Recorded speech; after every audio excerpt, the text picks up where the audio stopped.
How much will it cost to put that Thanksgiving dinner on the table this year? We're going to talk about that, plus disaster assistance from USDA and a lot more on today's episode of the Arkansas AgCast, which starts right now.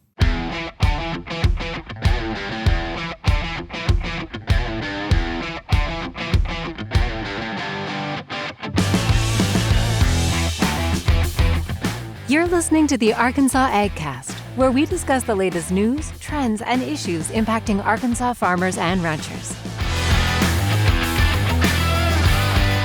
Our show is brought to you by the Arkansas Farm Bureau Federation and hosted by Jason Brown and John Nickman.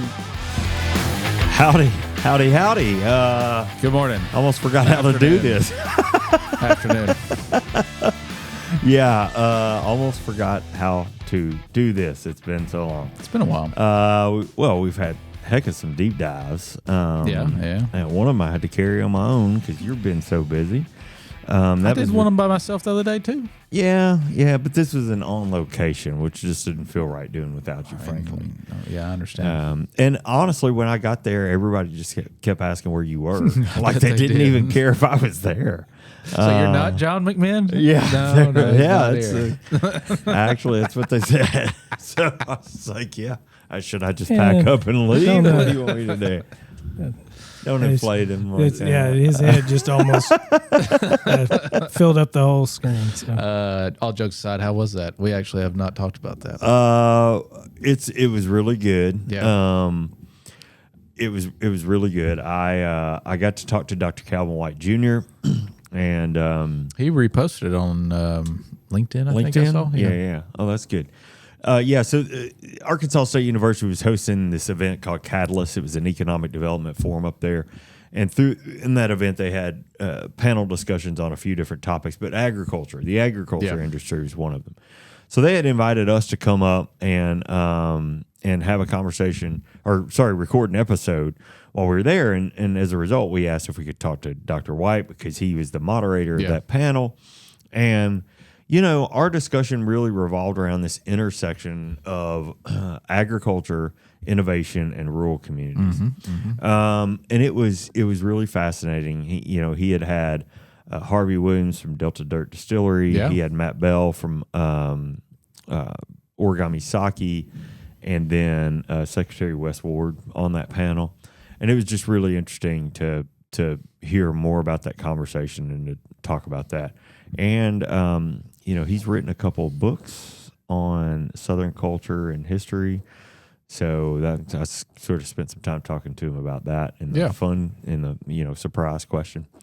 And then off air, we traded a few book recommendations.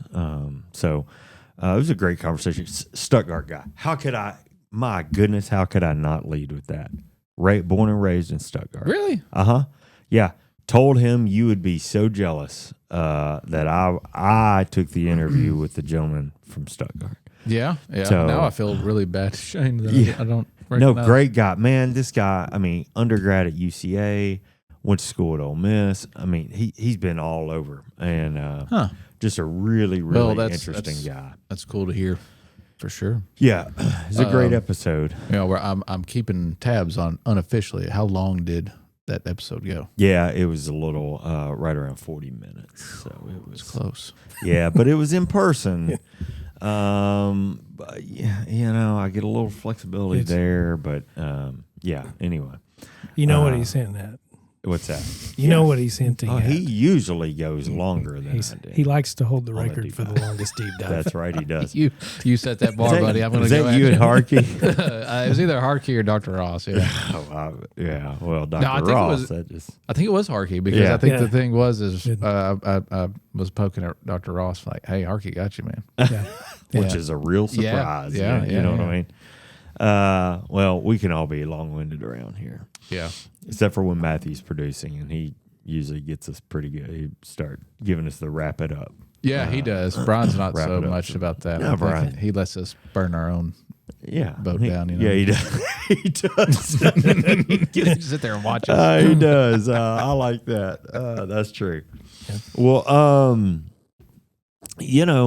I got a couple things to go over today. We've got a full show news-wise, and I'm telling you, it it's packed. We're going to talk about some disaster assistance, the second stage of that from USDA, the ever famous Thanksgiving dinner cost survey. Oh, yeah.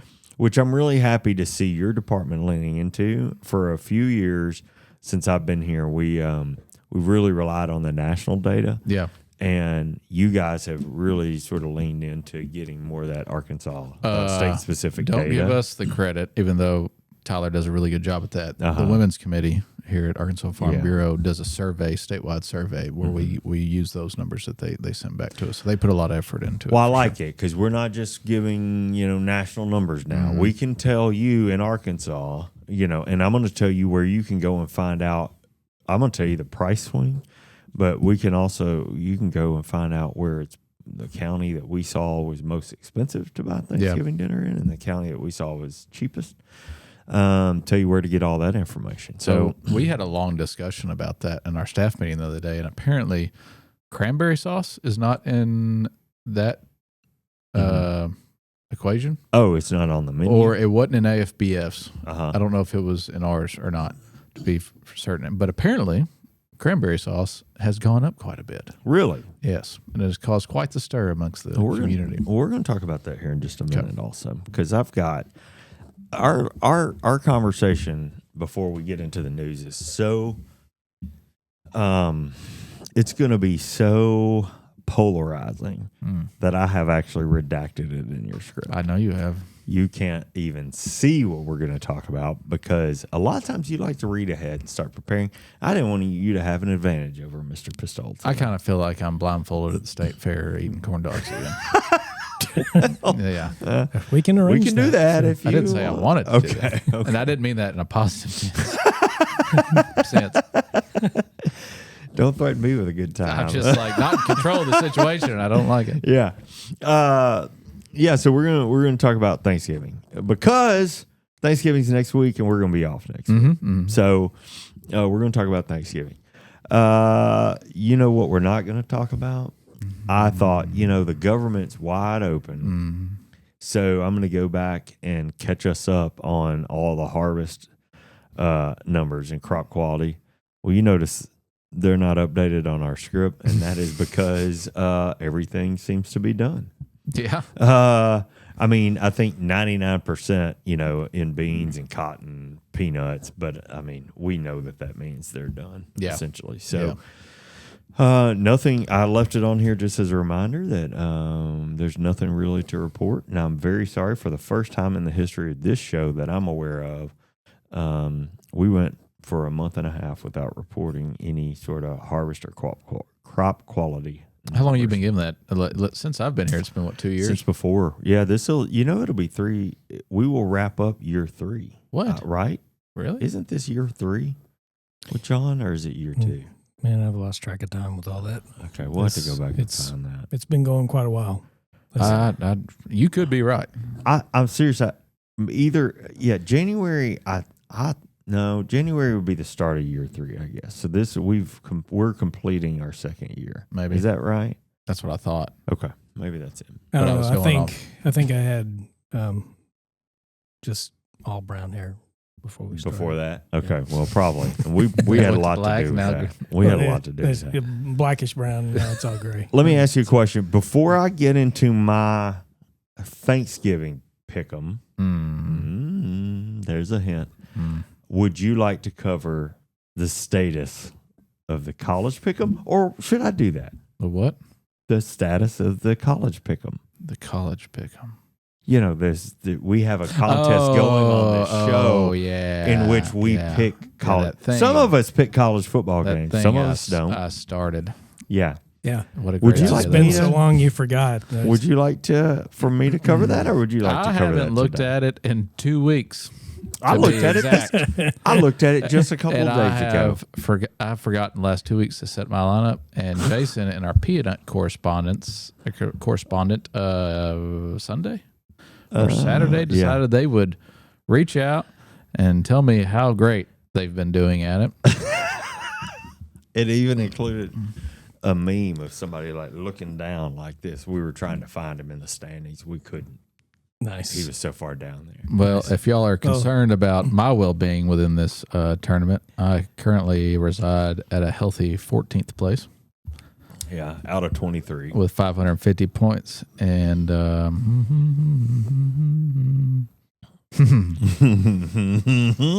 well, Mr. Consistent Cliff 316 is still up there at the top. He's still up there. He's still up so that's there, all that really matters. Oh, okay. But you can continue on to the That's next what story. matters. So the next story. yeah, I would offer you Vern On to whatever. Thanksgiving, please. Just so happens that I'm looking here Yeah. at second place. Yeah, And yeah. I see Heath Donner, Mm-hmm. peanut correspondent. Mm-hmm. Well, goodness, who else? Who's tied for second there? Yours truly. In the How about entire college pick'em. That's true.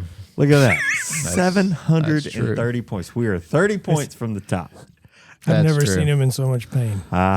Or as I might prefer to say it, we're 200 points ahead of John. So, That really puts it into perspective. I would Matthew and I discussed this the other day goodness. because I was telling him about how much I'd forgotten the last 2 weeks. Yeah. I think it's a total of like 3 or 4 that I've forgotten. But I told them, I said, if I had as much time on my hands as they do, I would be able to spend enough time and due diligence to fill out that's what my he said. picks. That's what But he said. I was telling Matthew, or Matthew was telling me that he said, I've got to the same point. Like, I think I really have to go out and make some outlandish picks and make sure that, or hope that some of these teams that nobody else is picking are going to win. But the problem is they probably won't win, and then I'm just going to fall even further. So I've got to really think about my strategy here. And I'm thinking about potentially trying to distract them some way. Okay. Yeah. Well, Heath had a great recommendation. He said, the Deerwoods are a perfect place to make your picks. Yeah. When you have internet. Yeah, when you have internet. Yeah. I But may he, text Heath something like, man, I drove by the shop earlier. It was on fire. Yeah. To try and really get him. Heath sent him a tiny little violin meme, which I really appreciated. Nicely done. Yeah. Nicely done. So, I think some other ones to highlight. Mark Morgan, you're sitting tied for 8th. Mm-hmm. Anybody else? OPT, who won the March Madness bracket, he's sitting there at 11th. Well, Lee Conrad's at 11th, tied with him. Will Hopkins is there at 15th, goodness. right next to Look me. at you and Will Hopkins right there together. I Yeah. remember. Jay's still playing. Jay Robin? is still playing. He's not doing so great, but he is still playing, which we're grateful for. Yeah. So anyway, this is fun. It's November, right? So we didn't name a winner for October. I would imagine it was Cliff. It was Cliff. Right? Yeah, it was Cliff. So Cliff, if you're listening to this, Cliff 316, if you're listening to this, comment on this episode anywhere on Twitter, Instagram, Facebook, wherever you see YouTube, wherever you see it or listen to it. If you'll comment and say, "Hey, I'm Cliff and I won," then we'll send you the prize package. Yeah, and continue to make good picks because we don't want to have to give Heath or Jason the prize for. Well, I'd love to win that prize, just to be honest with you. What's funny before we move on? What's happening right now in not only in the state of Arkansas, but in on the campus of the Arkansas State University Red Wolves. Oh, ESPN's coming. Sports Center is broadcasting from campus. Oh, nice. Right How about now. that? All Very right. cool. As we talk Is here, the game tonight? the game Okay. is tonight. Who are they playing? It's at 6:30. We're playing Louisiana Lafayette, and we had the chance when playing SMU 2 Saturdays ago to be bowl eligible and take first place in the league. So we lost that game by a couple points. So we can still be bowl eligible tonight. So hoping for that. Not sure on the conference rankings, but anyway, that's fun just to have. Yeah, I saw that on Sports ESPN the other day. Center broadcasting in Jonesboro. I also today. saw something the other day that Game Day is discussing going to the Battle of the Ravine.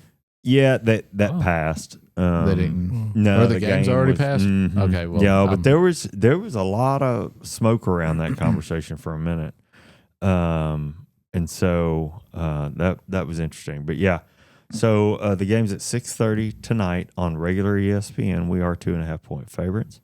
So if you don't have anything going on, you feel like watching some. We are the only college football game on television tonight. Who you playing? Louisiana Lafayette. Louisiana Lafayette.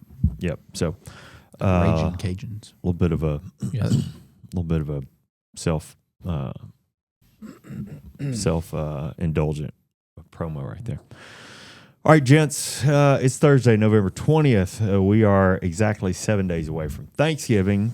And although we are going to talk about Thanksgiving a lot today as far as actual agriculture products and costs and things like that, I thought we'd have a little bit of fun and have a Thanksgiving pick'em. So you guys may be familiar with this concept, but it's I don't know. I'll call it pick one and the others go away forever. Oh, man. Yep. And we're going to do this in three categories. And the main dish, the sides, and the dessert. And how this is going to work is on the main dish, I'm going to give you a couple of options, and you're going to pick one and let the other one go away forever. Goodness gracious. On the sides, we'll do the same, and dessert, we'll do the same. Well, you only pick one out of the three categories. You can one only, in each category. Not only can you only pick one, but the others you can never have for Thanksgiving again. Like that Thanksgiving? No, all future for all Thanksgivings. future Thanksgivings. All So future Thanksgivings. if I bench one, I bench it forever. Yep. And what's really going to happen is you're going to bench multiple things in some cases. All right. So the main dish, this one's easy. Meaning not easy to pick, but it's, not a lot of options as the main dish goes. Ham or turkey. So you're picking one and the other does not come back for Thanksgiving meal. So what kind of turkey? Like fried? Roasted? Smoked? I knew he was going to complicate it for you. You know what? I was You're waiting. so much smarter than me because I just trusted See his head fall? that he would. I just trusted that he was going to answer. When you That read the legitimate. choice, I was like, oh man, you did not almost specify. Well, I almost put a beef option on here, but I don't know that I think that's more Christmas. So with Thanksgiving, turkey or ham, I'm keeping and it can the be turkey. prepared anyway. Really, Keeping the turkey and keeping the turkey. booting the ham. Okay. I'll have another opportunity to eat ham. Okay. All right. Yeah. Even though, man, a leftover ham sandwich with those leftover rolls Yeah. on the deer stand. Oh yeah. Oh yeah.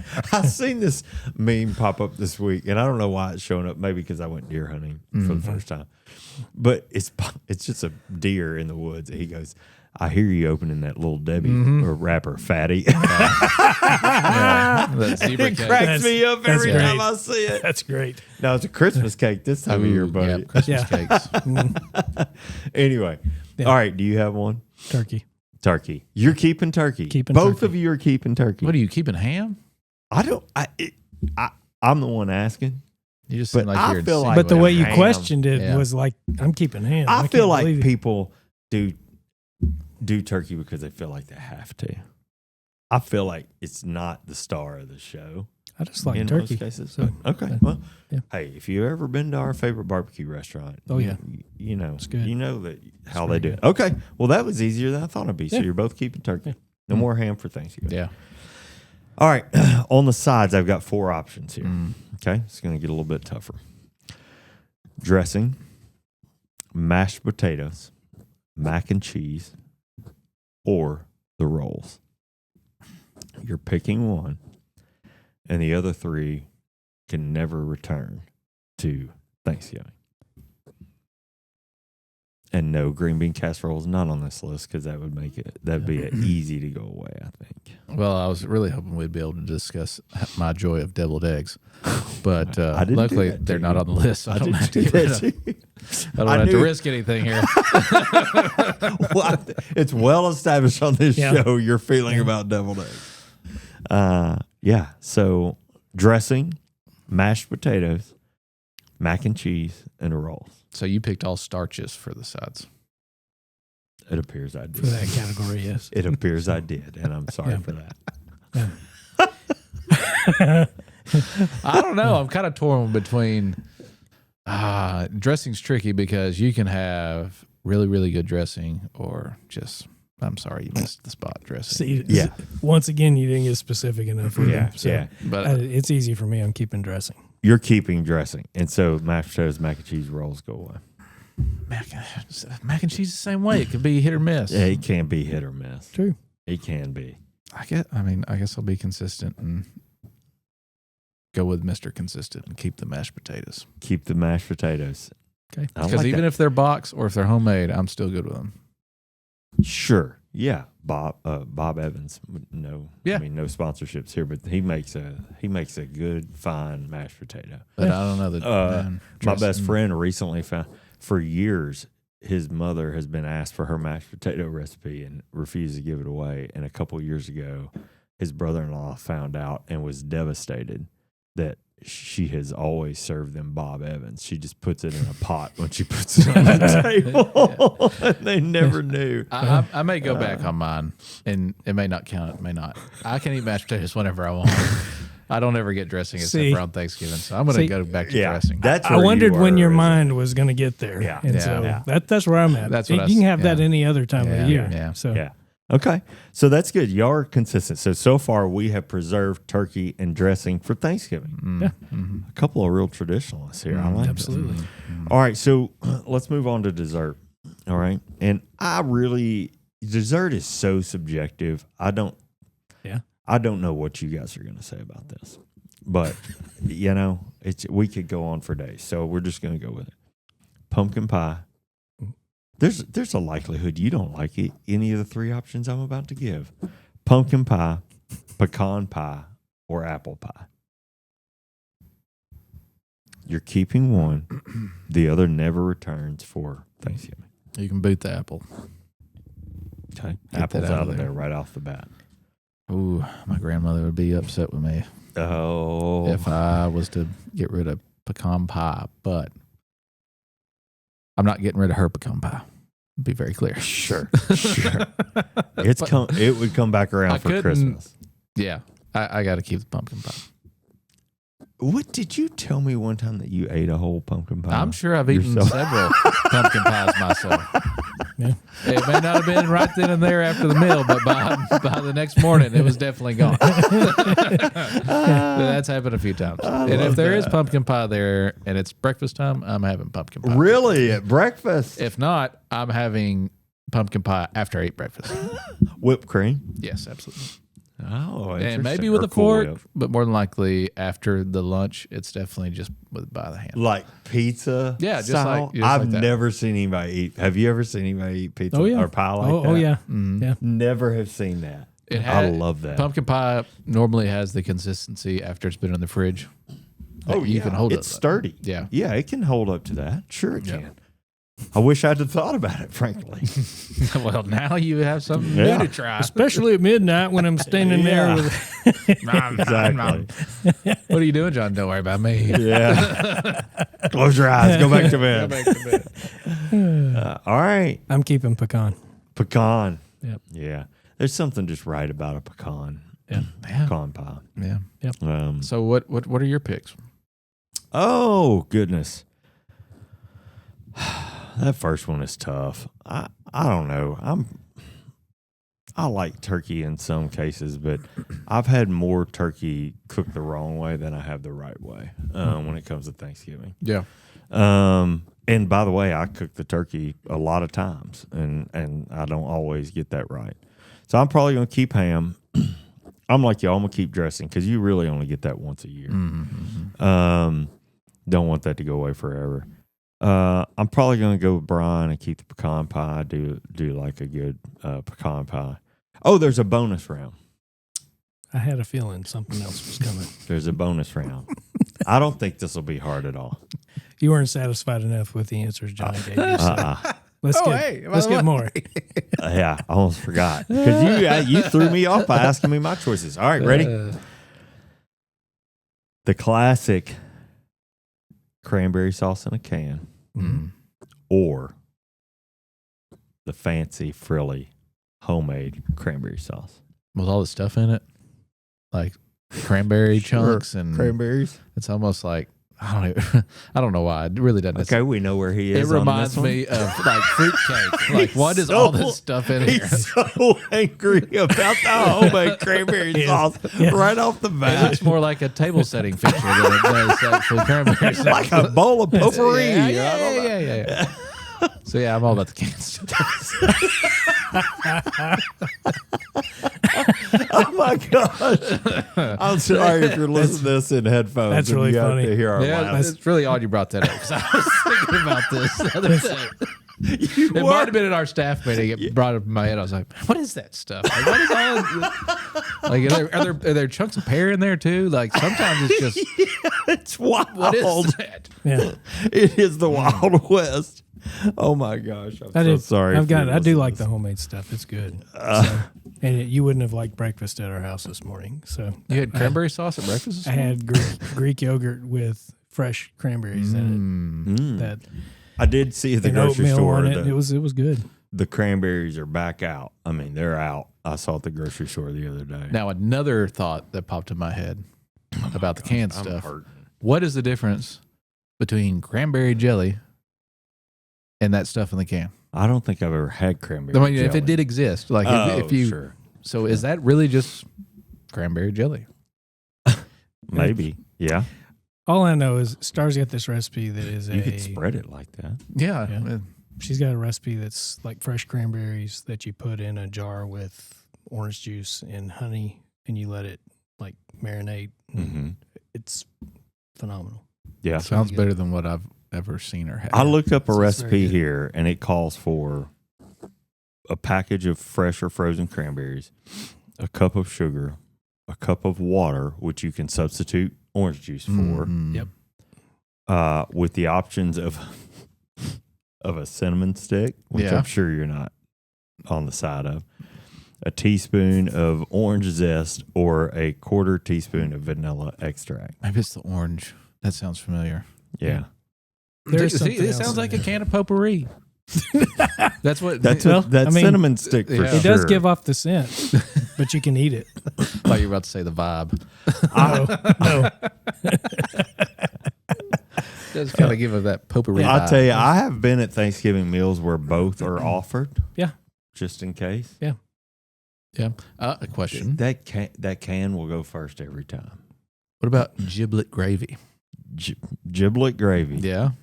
Yeah, ever had that at your Thanksgiving? Oh yeah, every year my grandmother's. Yeah. Some people don't. I don't go. I don't do it. I don't go for it. No. I think it's for me. It's like the cranberry. You got to. It's Thanksgiving. Yeah. Well, in a lot of cases, something needs to help that dressing. Y'all know what I'm saying. Sometimes. And it can be the cranberry, or I guess it can be the gravy. But I think that's where the origin was. Somebody made the dressing too dry, so they had to whip up some giblet gravy. Everything that's in that giblet gravy was everything they didn't use to make all the main dishes. Right. True. So anyway, all right. Well, that was fun. My stomach hurts literally from laughing. My face hurts. So that was pretty fun. Thanks for the entertainment. Yeah. I guess we ought to do some actual work here. Yeah, that's why we're here. Yeah, it is. All right. So I guess I'm up. Yep. All right. Jason mentioned this at the beginning of the show, but today we're breaking down the long-awaited details of Stage 2 of USDA's $16 billion Supplemental Disaster Relief Program, better known as SDRP. This new wave of assistance comes on top of the more than $9.3 billion in emergency commodity assistance already issued this year for row crop growers, plus another $705 million for livestock producers. Stage 1 SDRP was first rolled out back in July of 2025, and since then, USDA has distributed more than $5.7 billion in payments, with corn and soybean producers receiving the largest share. That first enrollment window is still wide open and will remain open until April 30th, 2026. Now let's shift to what's new. Stage 2 expands the relief umbrella to cover crop, tree, bush, and vine losses that weren't eligible under Stage 1. Things like shallow loss scenarios, uninsured losses, or quality reductions that didn't meet indemnity thresholds. As USDA's release explained, this stage specifically excludes livestock, timber, and grazing crops. Enrollment for Stage 2 opens November 24th, 2025, and runs through April 30th, 2026. It's also worth noting that producers in Connecticut, Hawaii, Maine, and Massachusetts won't enroll directly because FSA is using block grants to those states to handle crop loss coverage separately. That's important if any of you in Arkansas own land in any of those states, which would be interesting if you did. Beyond SDRP, USDA also highlighted 2 additional disaster aid programs producers should have on their radar. The Milk Loss Program will provide up to $1.65 million in payments to dairy operations that dump milk or had milk removed from the commercial market because of natural disasters in 2023 or 24. There's also the On-Farm Stored Commodity Loss Program, which offers up to $5 million in assistance to producers who lost harvested commodities that were stored on-farm during a qualifying disaster in those same years. Enrollment for both of those programs runs from November 24th, 2025 through January 23rd, 2026. So if you want to dig deeper into eligibility fact sheets or enrollment timelines, you can find full details online. SDRP information for both Stage 1 and Stage 2 is available at fsa.usda.gov/SDRP. Then there's the Milk Loss Program. Details are at fsausda.gov/MLP. And then the On-Farm Stored Commodity Loss Program can be found at fsa.usda.gov/OFSCLP. So check those out for the latest updates and application guidance if you're interested or want to dive a little bit further into those projects or programs, excuse me. Yeah, it sounds like you can just go to fsa.usda.gov and hopefully find information on what you're looking for. Yes, at fsa.usda.gov. If those other extensions were too much to jot down while you're driving. All right. Well, we mentioned we're going to talk about the cost of Thanksgiving dinner, and John, I just got to tell you, it's one of my favorite news stories of the entire year. I didn't know that, but I will be honest that the numbers surprised me a little bit on this one. Arkansas families are in for a bit of a holiday relief this Thanksgiving.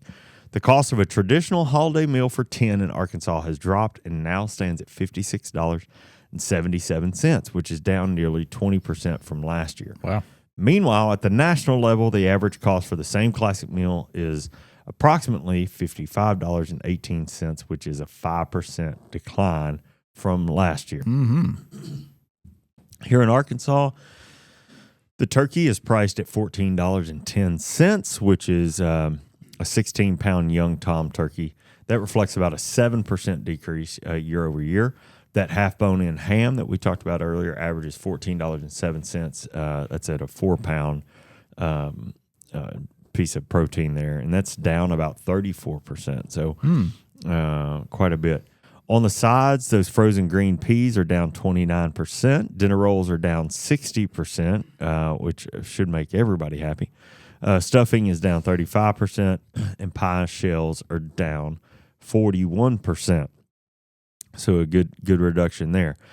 Fresh produce, though, has moved higher. Celery's up about 66% at $1.74 a bunch. And carrots are up 12% at $1.16 per pound.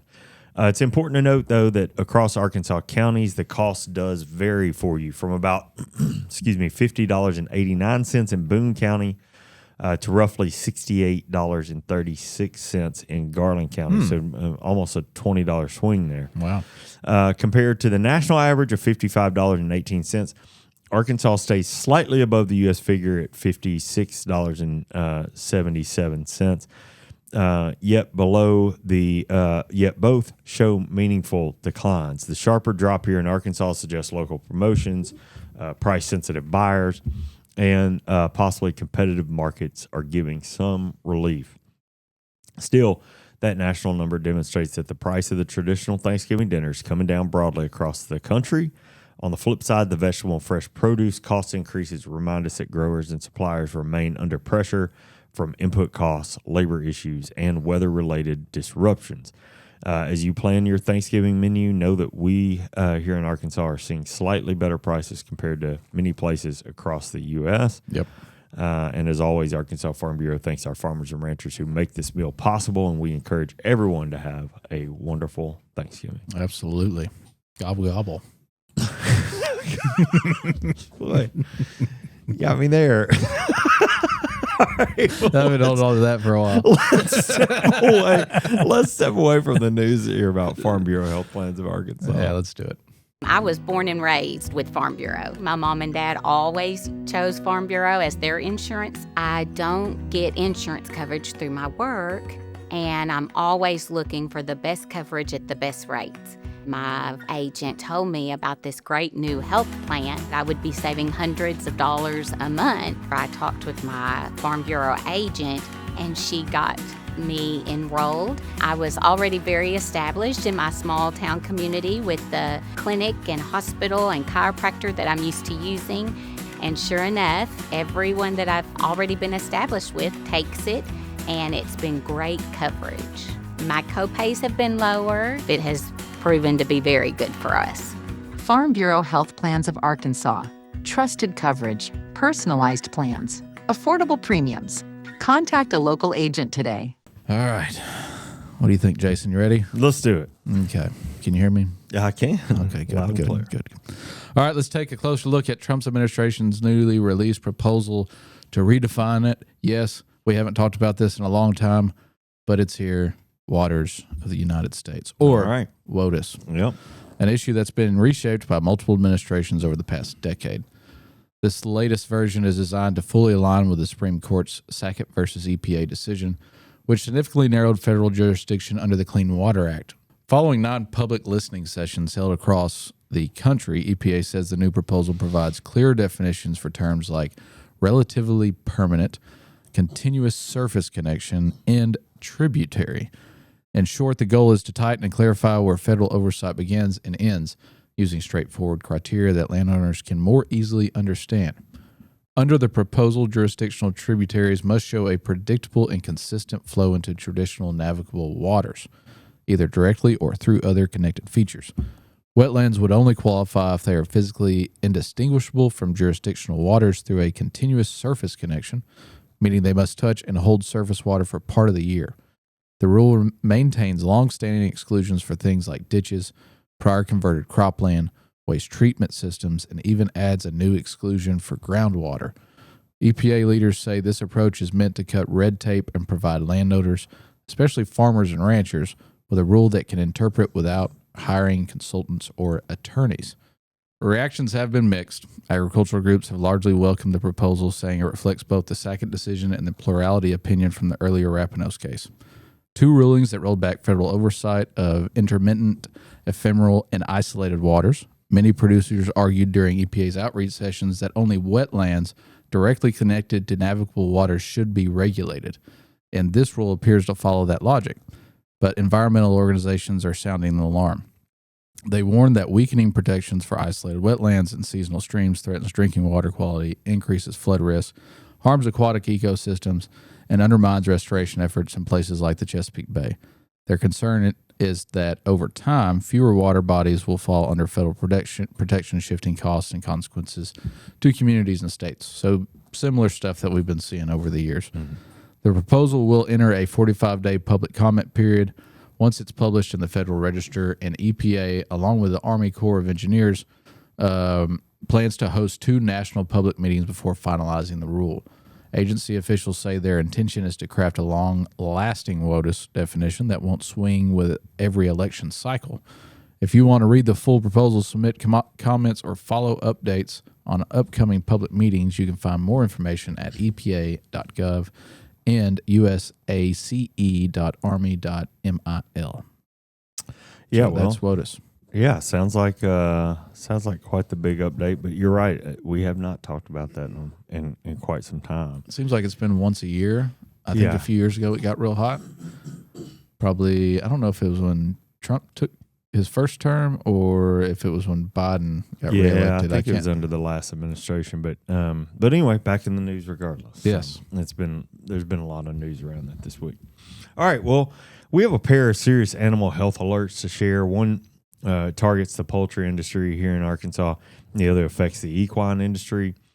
First up, let's talk to you poultry growers. The highly pathogenic avian influenza is again flagged as a high risk in Arkansas. That's as of this week, when the Arkansas Department of Agriculture has started urging all flocks, commercial and backyard alike, to strengthen biosecurity because the virus is highly contagious in domestic birds, and migratory wild birds are becoming active as the weather changes. Farmers are asked to monitor feed and water intake, watch for lethargy or increased mortality, and immediately report suspicious signs. If you need more information on AI, please reach out to Kobe Wilson here at Arkansas Farm Bureau. Now, that second alert, the equine herpesvirus type 1 or EHV1 outbreak in Texas. If you're in the horse business, you've likely heard this news by now, but the Texas Department of Agriculture confirmed an outbreak tied to a large equine event in the Waco area, with early cases showing neurological symptoms and rapid spread. While there are no confirmed Arkansas cases so far, the risk is real. Horse owners and event operators here are already responding. The virus spreads through direct horse contact, shared equipment, even handlers' clothing or boots can carry the risk. Wow. Which reminds me a lot of AI. From what I understand, several events have been canceled or postponed here in the state. Yep. I saw one event last night that was set to open their a whole season on December 6th that they've now pushed back to February. Wow. So horse owners are being asked to stay home and not move your animals until we see signs that the EHV1 is under control. Again, if you have questions, give Kobe a call. He can help with that. And of course, we'll continue to monitor and update here as any new information comes along. Yeah, I should add, I don't think we've been on the show since Kobe started, right? We have not. So Kobe is our new director of the small ruminants, poultry, and swan divisions. Mm-hmm. And he started, just a few weeks ago, I think. Yeah, I don't think he's been here a month yet. I read one of his commodity newsletters earlier, and it was middle of October, I think. Okay, so yeah, if you're involved in any of those divisions, or if you're involved in the production of those commodities, and you want to talk to somebody at Farm Bureau about them, Kobe's your guy. He is. He's in our department, commodity and regulatory affairs. He's been great to work with so far. He came in and stepped right into the purple circle. Yeah, knocked it out of the park and nailed that. So. Glad to have him. Excited to have him here. So, all righty. You want to? What's our timestamp? I don't even. Oh, we're well way over. up there. Yeah, we're way up there. So we won't keep should we anyone skip waiting. trivia? Oh no. Oh, we okay. got to have at least one or two. Oh well. To. I think we've been in here too long. We are. I agree with you. Yeah. There's things I need to do. Not only that, but we are extraordinarily bad at this right now. So it's been a rough one. It's been tough, especially me. That's yeah. We can't leave without at least having one question. Okay. All right. So, well, why don't you pick it? So, you think it's not good? It doesn't matter. He's not liking that. I don't want to give him the power, but it's not like he's going to make a difference. Yeah, that's what I'm saying. I don't think it's going to really matter. Well, let's do science. Okay. Mad science. How many stars are in the Big Dipper? Oh, that seems actually answerable. I try to be fair. Is it 6 or is it 7? I'm going to say 7. 6. There's an extra one in there. One of you is correct. It's the 3 in the handle. Oh, but the 3rd in the handle makes one of the box. Does it? I think you're right. So which one? I'm staying with 7, but I think he's right at 6. See, I think it might be 7, but I'm going to say 6. It is 7. We're right. Yes. We're right. We won. Okay. So there you go. I love that. Okay. That's fine. I'll let you get away with just one today since we're running along. I like that one. That was good. That made me feel good. Yeah, it did. Man. We are, we didn't mention it. Well, we may have. I don't know. It's been so long now. I just don't remember from the beginning of the show. But we are going to take off next week, Thanksgiving. Mm-hmm. And then we'll be back with our convention episode on December the 4th. If you're listening to this and you plan to be at the Arkansas Farm Bureau Convention in Hot Springs, December 3rd, 4th, and 5th. Do I have to write a story for that one? Yes, you do. We'll be recording our show at 11 a.m. on December 4th in the trade show. So come look for us. We'll have Clint Bruce, our keynote speaker. Yeah, it should be a good one. With us for that episode. All right. That wraps up the news for this week. Thanks for following along with the Arkansas AgCast. We're grateful for you taking the time to watch and listen. That's right. Remember, you can catch new episodes of the show every Thursday afternoon. Find video episodes on Facebook and YouTube. Listen to the audio version wherever you listen to podcasts. Make sure to subscribe and leave us a review when you have a few extra minutes. The Arkansas AgCast is brought to you by the Arkansas Farm Bureau. I'm Jason Brown. Gobble, gobble, gobble. And we'll see you next week.